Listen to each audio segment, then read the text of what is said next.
तो स्टूडेंट ये हमारा कॉलम है। अगर आप देखें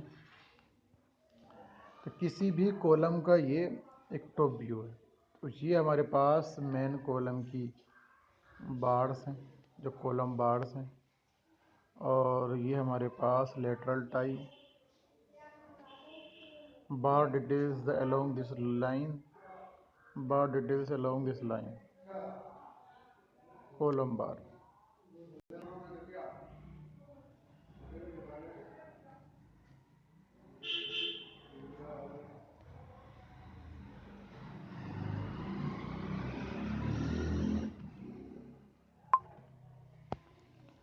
और ये जो हमारे पास पूरा स्ट्रक्चर है, जब हम किसी भी जगह कोई फाउंडेशन बनाते हैं तो बहुत एरिया को कवर करते हैं। तो ये हमारे पास फुटिंग का एरिया। अब यहाँ पे क्वेश्चन आता है कि draw a suitable scale sectional plan and elevation of an the 500 mm square column. Column जो बनेगा वो 500 mm स्क्वायर का बनेगा with the footing with following data. तो इनका कहने का सेंस ये है कि आपका जो बेहतर लगे वो आप स्केल मान सकते हैं। याद रखें कि ड्राइंग के अंदर ये अगर लाइन ना भी लिख रखी draw to a suitable scale, तब भी आप अपनी मर्जी के अकॉर्डिंग स्केल ले सकते हैं। Plan and elevation 500 mm square column with footing with following details. तो रेनफोर्समेंट इन कॉलम,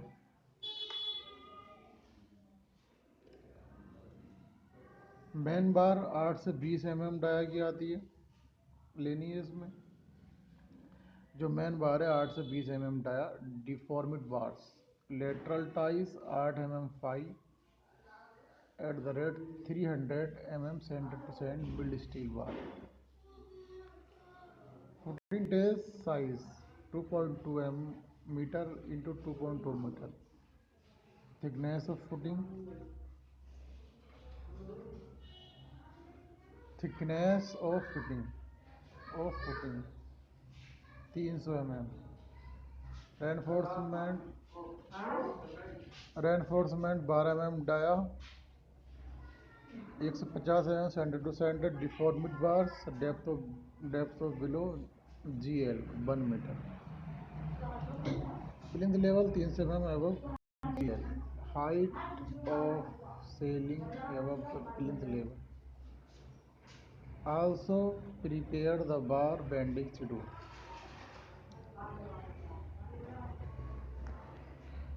तो उन्होंने मैन बार जो बताई है यहाँ पे, मैन बार से वो bar dia 20, number of bar 8 bar 20 mm लिखी है। प्लान 5.53 वेट इतना।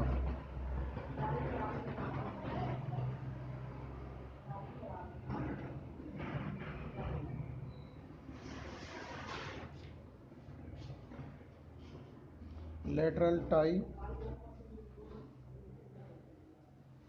504 गुना 504।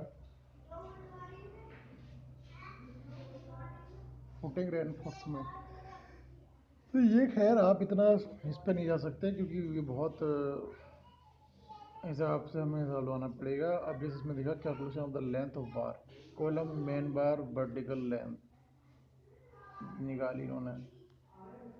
Column tie the along the one line length of footing बार।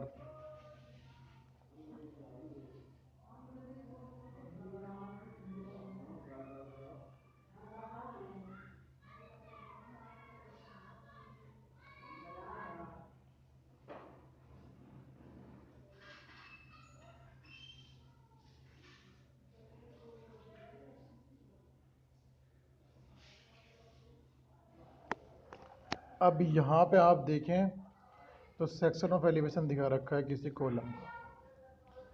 तो जो कवर माना था 50 ले रखा है नीचे, यहाँ पे इन्होंने 40 ले रखा हो कहीं ना कहीं शायद कवर। ऊपर स्लेब में 20 mm, साइड से 40 mm, बिल्कुल ठीक है। तो क्लियर कवर कॉलम जो हमारा वर्टिकल है तो 40 mm लिया है, नीचे जो फुटिंग है उसका 50 mm ले रखा है। और और यहाँ पे जो है हमारा 1 मीटर का GL लाइन ले रखी है। GL ले रखा है। ये हमारे पास एक प्लिंथ लेवल का इतना हाइट दे रखा था 300 mm। तो हमेशा याद रखें जो हमारे पास ग्राउंड लेवल है उससे प्लिंथ लेवल ऊपर होता है। तो प्लिंथ लेवल इसने 30 सेंटीमीटर का ग्राउंड लाइन से दे रखा है। तो आप लोग परेशान ना हो। इस फिगर में जैसे इसने डेटा दे रखा है ग्राउंड लाइन से प्लिंथ लेवल 30 mm की ऊंचाई पे हमने बना लिया। ऐसे ही हमने 12 mm 5 की जो 150 सेंटर टू सेंटर बोल दी।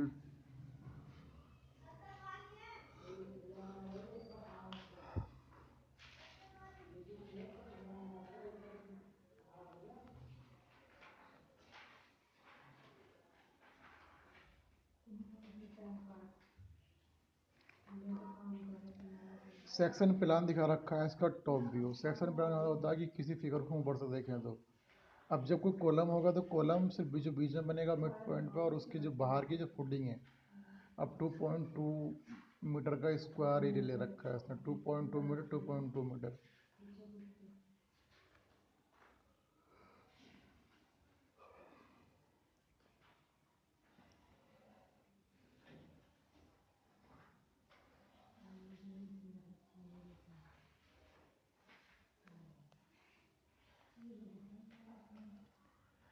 अभी कह रहे सवाल में कि draw the sectional plan and the elevation of the square column with the following data. Longitudinal bar 8 से 20 mm dia, transverse ties 6 mm dia, 300 mm centre to centre, base reinforcement 10 से 10 mm 5 bar centre to centre बोल। Column size 500 mm गुना 50 500 mm और footing size 2.4 metre into 2.4 metre. Thickness of footing बराबर 8 mm। 150 mm at the column face 400 mm। Depth below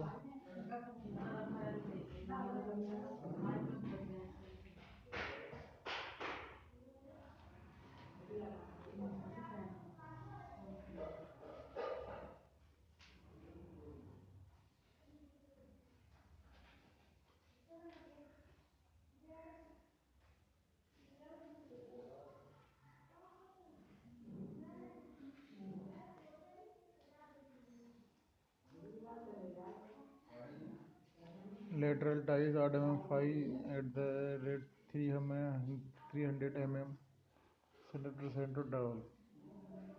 lateral ties और 8 5 20 mm bars 40 mm cover GL।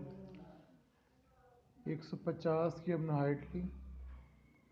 अच्छा इसमें आपको मैं एक बात और बता देता हूँ। यहाँ पे पेज खाली भी है। जब भी आप कॉलम डिजाइन करेंगे तो कॉलम के लिए सबसे पहले आपने बेस डिजाइन करा जो भी आपकी लंबाई है।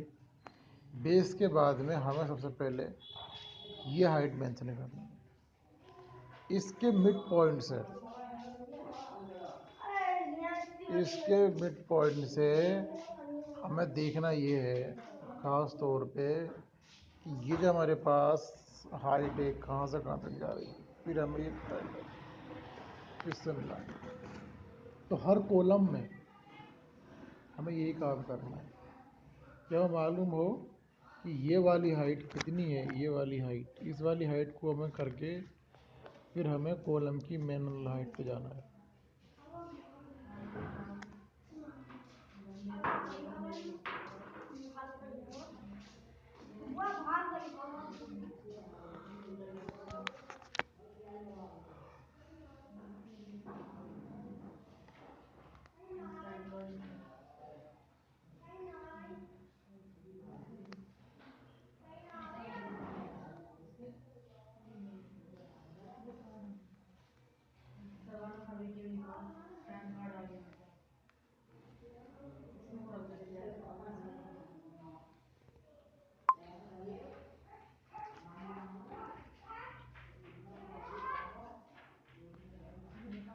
अब जिस तरीके से हमने बना के दिखाया है टॉप यानी कि प्लान, अब जब हम कोई भी प्लान बनाएंगे फिगर का, अभी प्लान बनाया तो ये हमारे पास इतना एरिया हमने कवर किया, ये एरिया हमने कवर किया और इस एरिया में हमने सबसे पहले ही रेनफोर्समेंट डाली। तो ये हमें रेनफोर्समेंट हमने ली। इस रेनफोर्समेंट में ये हमारे पास जो एरिया है ये वाला, ये हमारे पास क्लियर कवर होगा। अब क्लियर कवर कितना रखते हैं, मैंने बताया था कि जब हम कॉलम लगेंगे तो उसकी फुटिंग में क्लियर कवर 50 रखेंगे। तो 50 mm का हमें क्लियर कवर देना है इस केस में, और 50 mm का 10 बार्स हैं जो 10 mm दूर पर है बोथ वे। अब बहुत सारी इसमें उन्होंने बार डाल रखी है, यू वर्के में बार डाल रखी है, बहुत सारी उन्होंने बार डाल रखी है। तो ये जो बार हमारी हैं,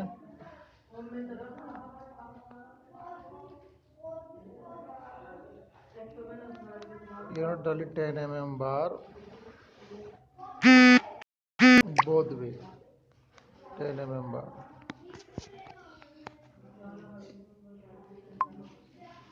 50 mm 500 mm स्क्वायर का बनाया उन्होंने। ओ सॉरी, अब जो कॉलम निकाला है, जैसे मैंने यहाँ भी बनाया था फिगरिंग करके, इसमें बीचों बीच में से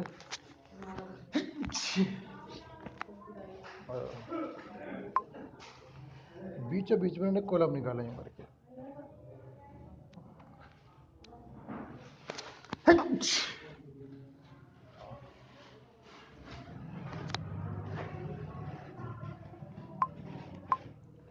तो कॉलम निकाला, तो इस कॉलम में हमें देखना होगा कि कहाँ पे हमने सर्कुलर है, ये एक कॉलम है, बहुत सारी हमने बार दी।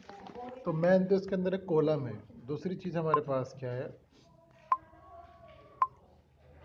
फिर हमारा जो स्ट्रक्चर है, इस स्ट्रक्चर में हमने किस तरीके से हमने रेनफोर्समेंट डाल रखी।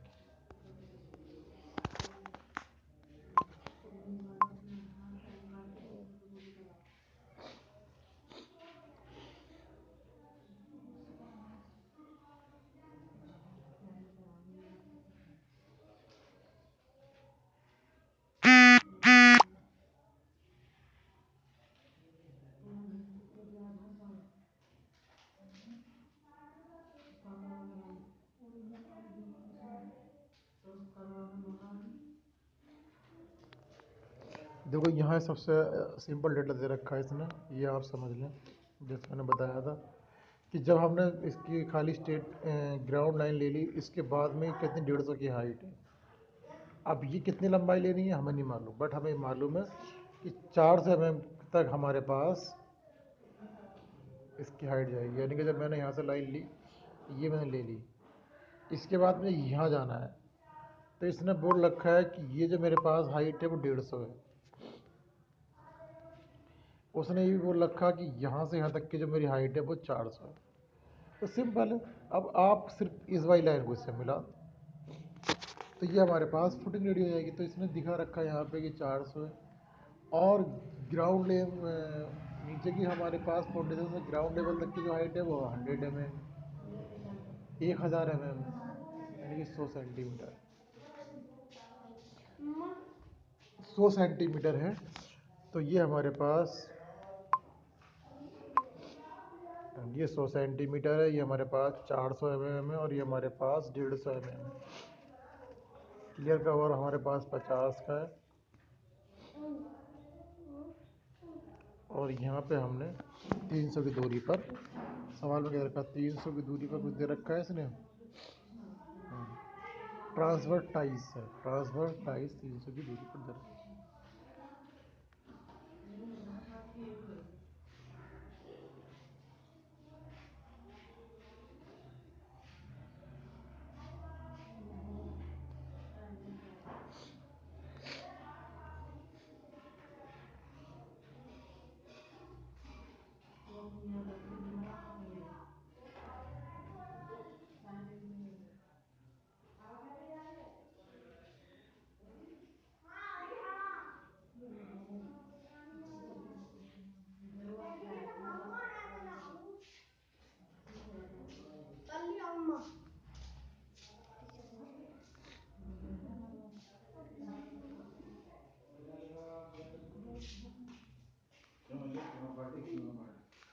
तो यहाँ पे जो हमने कॉलम ले रहा था विद फुटिंग, तो ये सवाल देखो, सबसे पहले तो ये जो हमने तुम्हें सवाल बताया यहाँ पे, इसको खाली ध्यान देना है और आपको जो बेटर लगे वो सवाल ट्राई कर सकते हैं। बट फुटिंग में याद रखना है कि जो हम क्लियर कवर देते हैं फाउंडेशन में 50 का और कॉलम में जो हम दे रहे हैं वो 40 का दे रहे हैं। बस इसमें एक मेन बात ये रही, ग्राउंड लाइन से कितनी नीचे हमारे पास फाउंडेशन है, उसके पास प्लिंथ लेवल कितना है, इस पर भी हमें बहुत ज़्यादा कंसंट्रेट करना है।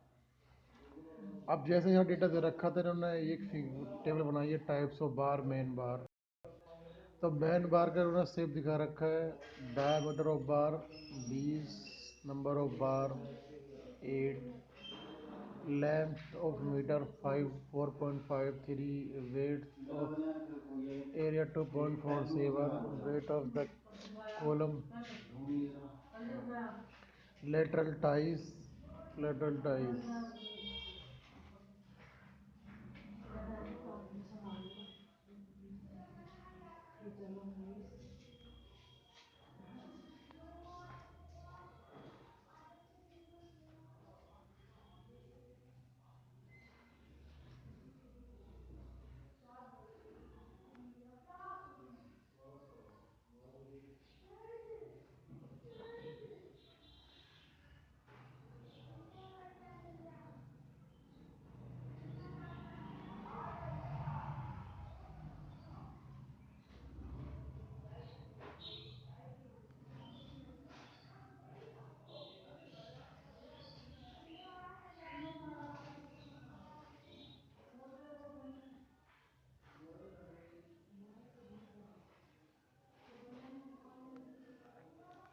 इन्होंने जो सवाल में निकाला है वो खाली सिर्फ वेट निकाला है, टोटल वेट कितना लगेगा स्टील वायर का। तो यहाँ पे अगर आप देखें, यहाँ पे अगर आप देखें तो उन्होंने टोटल वेट निकाला है कि कितना कितना वेट हमारा इसमें लगेगा।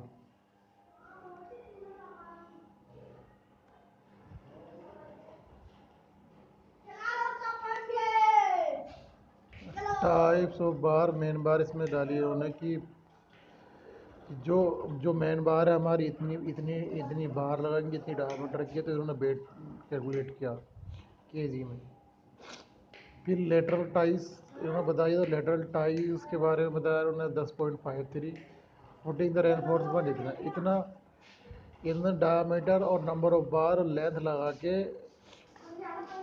वेट ऑफ वेट केजी पर मीटर में लगा के कि 1 मीटर में इतना वेट होता है, फिर इससे कैलकुलेट किया। फिर टोटल वेट आया हमारे पास 159 और 5 एडिटिंग 5% क्या कर देते, ऐड कर देते,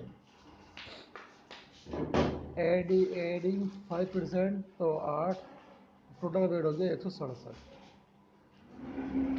अब calculating of length of bar, length कैसे, लेंथ की जो लेंथ ऑफ बार है वो कैसे की है वो मैंने पहले बता रखा। मेन बार की जो वर्टिकल लेंथ है वो 3300 प्लस 1000 माइनस 50 माइनस 24 इतना आया। कॉलम की टाई लेंथ ऑफ जो वन लाइन 2 इंटू इतना प्लस इतना, ठीक। तो खैर ये आपको फाइंड नहीं करना है, बट आपसे आना चाहिए तो अच्छी बात है।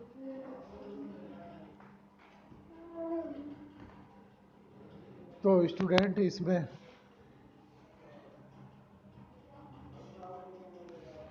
एक चीज़ और बता दूँ मैं आपसे कि जो हमारे पास ये प्लान दिखा रखा है, जो ये प्लान दिखा रखा है, इस प्लान के लिए जो मेन हमारे पास ये वाला एरिया यही पड़ जाता है, बट हमें पूरा एरिया दिखाना होगा कि जब हम किसी फिगर का टॉप देखते हैं तो टॉप देखने पर हमने पूरे ग्राउंड पे इतना बड़ा एरिया कवर करा जब कोई कॉलम बनाएंगे। फिर हमने फुटिंग दी, फुटिंग के बाद में ओवरऑल हमारे पास इतना एरिया, चाहे वो सर्कुलर शेप में निकले, चाहे वो स्क्वायर शेप में जाए, चाहे वो रेक्टेंगल शेप में जाए, फिर वो होता है। अब यहाँ हमने अगर आप देखें तो यहाँ पर हमने यहाँ पे हमने कुछ डार्क पेंसिल का यूज़ किया है, तो हमें चाहिए कि हम इन पॉइंटों पर HB का यूज़ कर लें और बाकी जो हमारे पास लाइन है वहाँ पे हम OH या फिर 2B का यूज़ करें। the bad details along this line.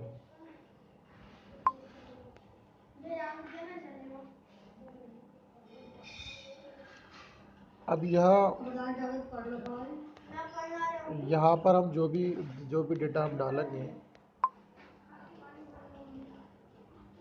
तो अब वो हमारा मेजरमेंट करके ही शो होगा। तो यहाँ पे कॉलम फुटिंग के लिए एक चीज़ तो ये आप समझ लें, अगर आप नेट पे कॉलम फुटिंग डालोगे तो हो सकता है कि कोई बड़े पैमाने पर निकले आए, क्योंकि आर्किटेक्चर में बहुत ज़्यादा गहराई से भी चीज़ें दे रखी हैं, बट आपको सिर्फ अपने सिलेबस पे ही कंसंट्रेट करना है। बेहतर तो ये होगा कि जो आपकी डिप्लोमा इंजीनियरिंग की बुक्स है, ख़ास तौर पर जो डिप्लोमा वीटी बोर्ड का सिलेबस है, तो उस सिलेबस के अकॉर्डिंग भारत भारती, नवभारत या सार्थक जो भी पब्लिकेशन की बुक अगर है तो कहीं ना कहीं वो आपके सिलेबस के अकॉर्डिंग बनी हुई है। तो जितना भी डीप जाएगा वो या फिर जितना भी ओरल बताएगा, बहरहाल वो बेटर होगा। उसके अलावा आप हायर बुक लेते हो जो बीटेक लेवल की बुक है, तो हो सकता है कि हम उसमें किसी भी पॉइंट पे बहुत आगे तक पहुंच सकते हैं कि वो जो बीटी बोर्ड में इतनी गहराई से ना हो। तो याद रखें, जो भी हमें डेटा सही तरीके से देखना है, पढ़ना है, बताना है, तो वो बेहतर ये होगा कि जो बीटी बोर्ड के सिलेबस में है उसी पर हम फोकस करें। अन्यथा हमारे लिए फ़ायदेमंद तो है, मगर वक्त के हिसाब से, टाइमिंग के हिसाब से, सिचुएशन के हिसाब से हम उस कम टाइम में अलग चीज़ पढ़ेंगे तो हो सकता है कि वो हमारे काम के लिए नहीं रहे। अब मैंने भी ये जो आपको कॉलम विद फुटिंग दिखाई है, ये भी मैंने एक रेफरेंस बुक से ले रखी है, बट यहाँ पे आप समझ लें कि ये एक तरीके का हमारा एक एग्जाम्पल मान लें। कोई भी कॉलम आपको डिज़ाइन करना है या फुटिंग डिज़ाइन करनी है, आप जैसे यहाँ पे देखें, आप पेंसिल का जो कॉम्बिनेशन दिखाया है उन्होंने, जो हमारे पास फुटिंग रेनफोर्समेंट डाली है वो उन्होंने डार्क दिखा रखे, तो हम यहाँ पे एज पेंसिल का यूज़ करते हैं। बाकी हमें जहाँ पर भी है 2B या 2S का इस्तेमाल कर सकते हैं। तो जो भी हम ड्राइंग के अंदर कोई भी डिज़ाइन करेंगे तो हमें चाहिए कि हम उसको पेंसिल का कॉम्बिनेशन भी हमसे आना चाहिए। अब ये अलग बात है कि इस बार एग्ज़ाम ऑब्जेक्टिव मोड में होने के चांस ज़्यादा हैं, तो हो सकता है कि हमें ड्राइंग ड्रा करनी पड़े, तो हो सकता है कि हमें कुछ क्वेश्चन भी ऐसे एग्ज़ाम में आएंगे कि जो हमें बताने होंगे। तो वो भी अब मुझे लगे कि हम स्लेब में कितना क्लियर कवर देते हैं और कॉलम में कितना देते हैं, बीम में कितना देते हैं, तो ये भी एक डिफरेंस क्रिएट करने वाला। 10 क्वेश्चन बन सकते हैं, तो 10 क्वेश्चन बन सकते हैं, तो वो कहीं ना कहीं हमारे आरसीसी ड्राइंग के लिए भी बेनिफिट रहेंगे और आरसीसी स्ट्रक्चर में भी बेनिफिट रहेंगे। इसलिए जो हमारे ऑब्जेक्टिव होते हैं वो बहुत उसकी शॉर्ट लैंग्वेज होती है, बट उसका आंसर भी हमें बहुत शॉर्ट ही देना होता है। तो हमें ये ध्यान में रखते हुए कि हमारा ऑब्जेक्टिव वे में एग्ज़ाम होगा, तो हमें ध्यान देना है कि जो हमारे मेन ऐसे टॉपिक हैं जो जिनसे ऑब्जेक्टिव तैयार हो सकते हैं, तो उन पर हमें ज़्यादा फोकस करना है। अब इसमें जो मैंने बताया, इसमें भी कम से कम 4-5 क्वेश्चन ऑब्जेक्टिव ऐसे बन सकते हैं कि भाई लेटरल टाई क्या है, क्लियर कवर क्या है, तो ये हमें स्टूडेंट ध्यान देना है। तो ड्राइंग में बेहतर तो ये होगा कि जो फिगर आपको दिखाई हैं, बताई हैं, इनको आप नोट करो, ड्राइंग शीट पर ड्रा करो, और कहीं ना कहीं कुछ क्वेश्चन इसमें से ऐसे निकालो जो हमारे ऑब्जेक्टिव टाइप के क्वेश्चन भी क्लियर हो सकते हैं। तो थैंक यू क्लास, इस लेक्चर में इतना ही, बाकी हम नेक्स्ट लेक्चर में आपसे बात